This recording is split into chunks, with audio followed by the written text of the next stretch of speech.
This is the new BMW Z4 and it's a little bit like a chocolate bar on a hot sunny day in the way that it's gone all soft. I am of course talking about the roof, because the previous Z4 had a folding metal roof, whereas this one is fabric like similar cars, the Porsche Boxster and the Audi TT Roadster. Now this Z4, it starts from £37,000. However, you can save an average of around £1,700 on one through CARWOW. And this car's just gone on sale, so that's quite a decent discount, but the discount could increase as the car gets a little bit older. In fact, to check the price, click on the pop-out banner in the top right-hand corner of the screen or follow the link below the video to go to CARWOW. Let's start this review by talking about the Z4's design, because I do like the look of this car, especially from the back. It's really kind of wide and muscular, and this ducktail spoiler just looks super cool. And you have real exhaust pipes. When I say real, there is a hole in there, but the surround is a little bit exaggerated. Now down the sides, it's a smart looking car, and this vent here is indeed real. It leads somewhere. I'll be careful not to scratch the paint. Now you can get different versions of this car. This is the M40i. This and the M Sport model have slightly more sporty bumpers with extra vents and scoops in them, as you can see here, and slightly different coloured grills. The normal Sport model doesn't look quite so aggressive. Now on the inside, it's an interesting design with swoops and creases. Do you know what? The interior of this car reminds me of a slightly smaller version of the 8 Series. It doesn't really feel that much less premium.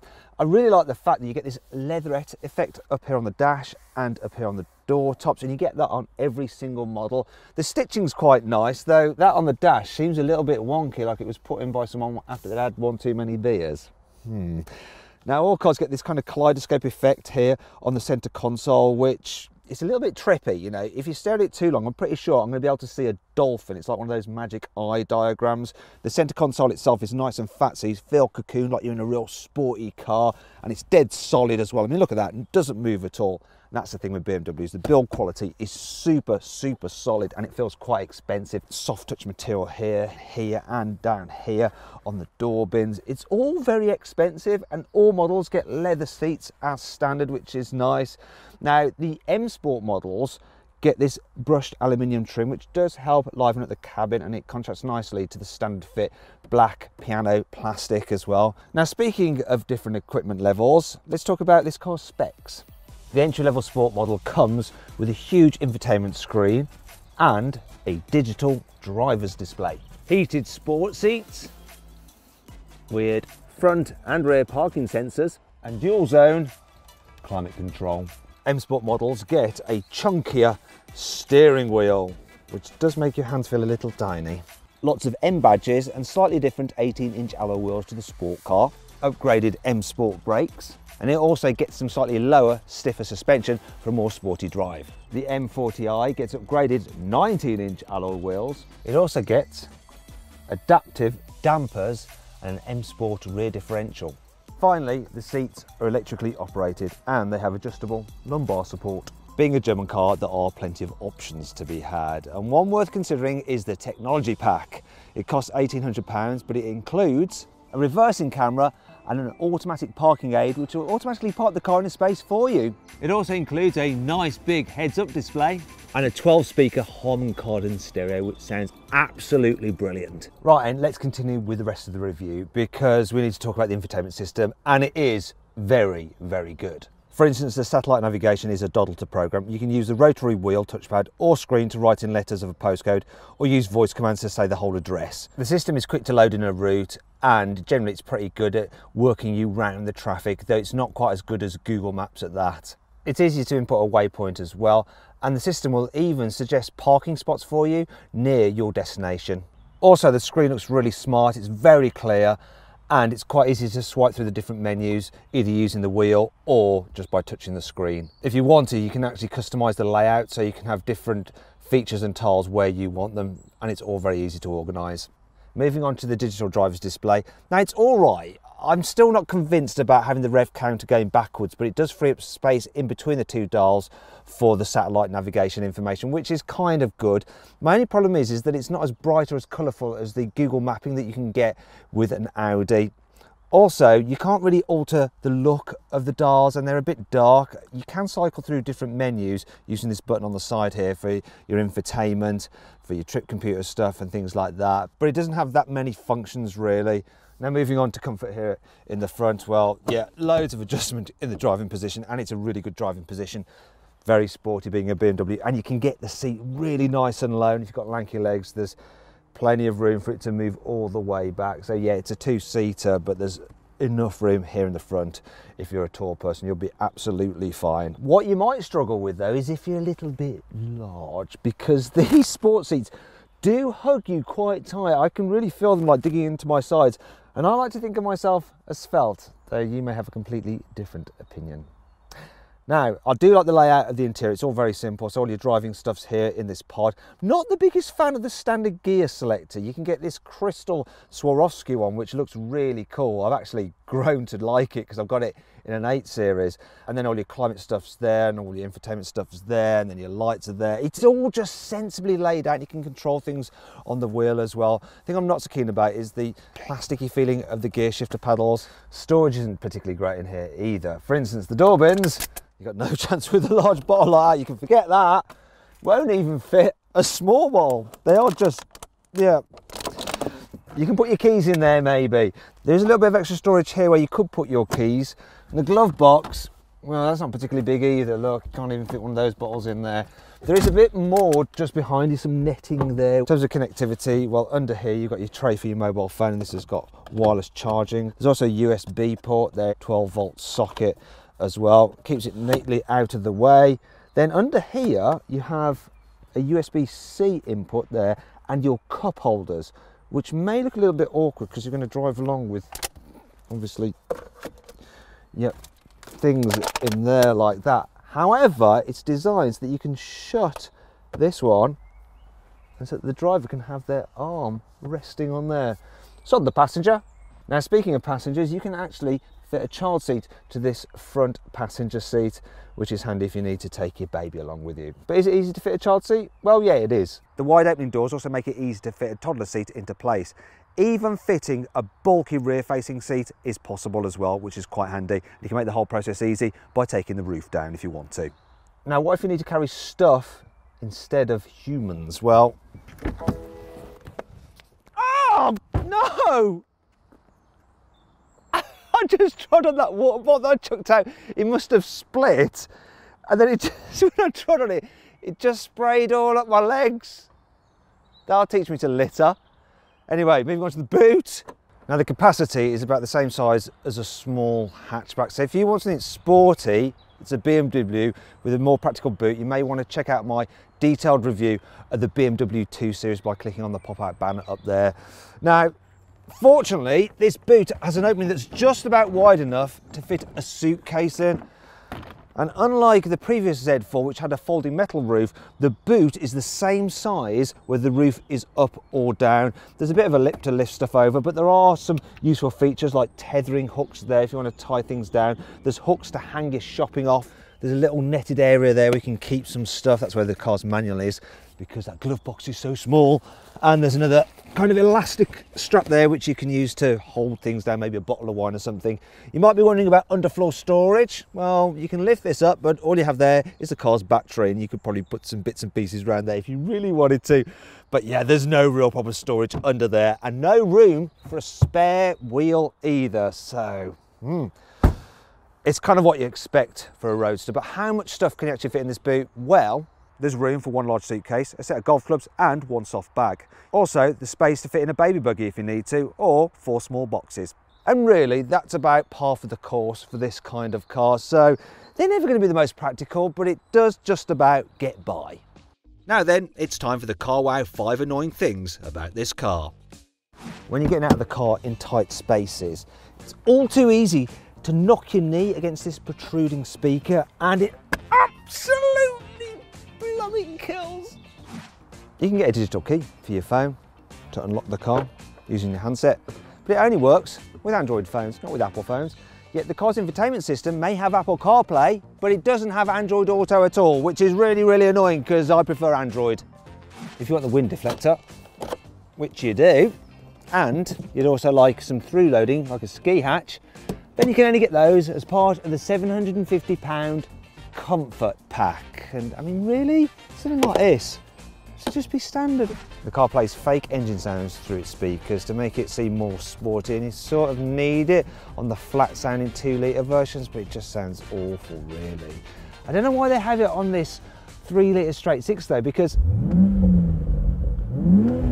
it sounds awesome on its own, but then it's slightly kind of corrupted by the fake edition. Why, BMW? You can operate the car's roof remotely using the key fob, which is good. So that'd be perfect if you're indoors and it starts to rain and you need to put the roof up and you don't want to get wet. But look, if you're too far away from the car, it goes out of range and it just doesn't work. So it's pointless. Don't worry, there's still plenty to like about this car. Here's the CARWOW 5 core features. Being rear wheel drive and with traction control, you can turn all the way off. You can act like a total hooligan. Yee! No more tyres left. You can put the roof up at speeds of up to 31 miles an hour, which is really handy if it starts to rain and you're driving and you don't really want to have to pull over. There you go. The infotainment system has its own personal digital assistant, a bit like Apple's Siri, and it understands normal voice commands, and it'll even understand where you're asking the question from, whether it's the driver or the passenger. For instance, hey BMW, set temperature to 25 degrees. I set the temperature in the front seat passengers area on 25 degrees Celsius. There you go. The car satellite navigation system can communicate with that in other new BMWs, so if those cars experience either a hazard or some traffic problems, it'll tell this car and then the sat nav can reroute you around the issue. You can get a specific BMW app for your mobile phone, so you can do things like find your car if you've forgotten where you parked it, and also do things like preset the temperature so that when it's cold, you can get into the car and it's already nice and warm inside. Right, and let's talk about the engine choices. It's really, really simple.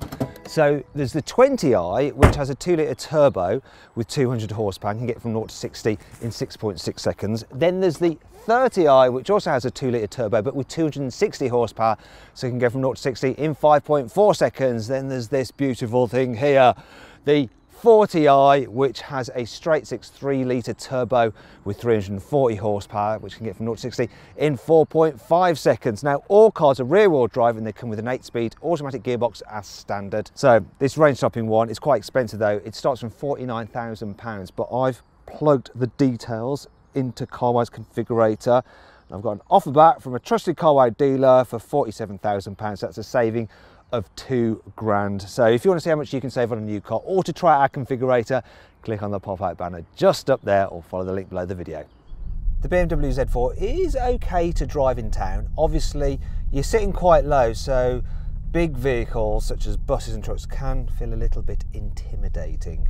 Also, the suspension is a little bit on the firm side, but the normal sport cars isn't too bad. It actually deals with bumps pretty well. The M Sport model has firmer suspension, and so that is a bit more bumpy, though this M40i, it has that adaptive setup, so just put it into comfort and it goes over bumps really, really well. Tell you what's good as well, the turning circle. It's actually slightly tighter than a Volkswagen Golf, so if you need to do a U-turn like that, it's quite easy to do, and it makes this car quite manoeuvrable in town actually. Okay, let's see how easy this car is to park. So the first thing is that the brakes, they're quite easy to control, so they're strong but they're not grabby. It's great having an automatic gearbox, just makes it easier for doing manoeuvres. And I love the way BMW's mirrors, they go down like that so you can look at the curb so you don't curb your wheels. Now I'm using the camera and it does make a big difference having the reversing camera, otherwise I'd have to just rely on the sensors. In fact, you know what, let's make it fair for what everyone gets as standard. Let's turn that off. So it's just all about the sensors now. See how easy it is for me to get into this spot. Now, the bonnet is quite long, and so you really have to look over it. Also, there isn't much visibility out this rear 3/4 here with the roof up. But the steering's light, when you have it in comfort mode, so it is actually quite easy to park. There, no problem, got into the gap, dead easy. Now, it would have been easier with the roof down. So if you are struggling, you can just pop the roof down. That's probably what I'd do, to tell you the truth.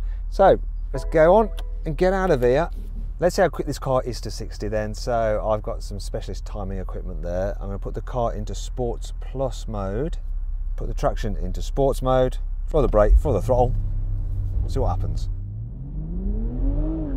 Oh, a little bit of wheel spin, might have affected things. That was 60 all too quickly.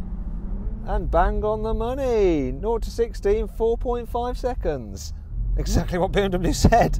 This Z4 is actually quite a nice car for long distance motorway use because with the roof up, you don't get much wind noise at all. They've actually fitted special aluminium beams to the roof so that it stays curved even when you're going quick. There's not much tyre noise either from the road, so that's great. The car feels nice and stable over bumps, and side winds don't bother it either, like it can do with some other sporty cars, and it doesn't tramline or follow ruts in the road much, so it's all safe and all secure. Now when you have the roof down, you don't get buffeted by the wind much either, which is great. But if you remove the wind deflector, then you get loads of buffeting, so you definitely want to spend the extra to get that, otherwise it would get on your nerves after a while. Can we have it back in now, please, Jack? Now, one thing that I do like is this automatic gearbox. It's really responsive and the engine's quick, so I'm cruising along at 50 and I'm gonna floor it now.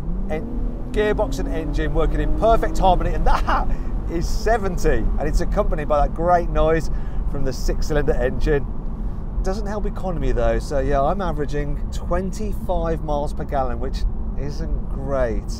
Now this is the kind of road that a roadster is designed for. Something twisty, something fun. So this car has the perfect 50-50 weight distribution, with the engine at the front, power going to the rear wheels, so the front wheels have to do nothing besides steer. Oh, and brake, of course. And when you get out onto a road like this, you just want to put the car into manual mode, change gears yourself using the paddles, and have some fun. And it really does kind of grip pretty well. Whee! Then just get a little bit leery like that. It is quite a sharp handling car actually, and it grips really well. It doesn't quite have the poise and the precision of a Porsche Boxster though, if it's outright driving engagement you want. In fact, if you want to find out more about the Porsche Boxster, just click up there on the pop-out bar in the top right-hand corner of the screen to check out my review of it. So then, what's my final verdict on the BMW Z4 Roadster? Should you avoid it? Should you consider it? Should you shortlist it? Or should you just go right ahead and buy it? Well, I reckon you should shortlist the Z4. It's not quite the sharpest driving roadster, but it's still a lovely thing to travel in. It feels very well built, packed full of tech, and with that 6-cylinder engine, it sounds awesome. Do you agree with my verdict? Let me know in the comments section. Also, please subscribe to this channel for more videos, and if you click on the deals box to the right, you can see how much you can save on a new car at CARWOW, or click on the video windows below to watch another of my videos.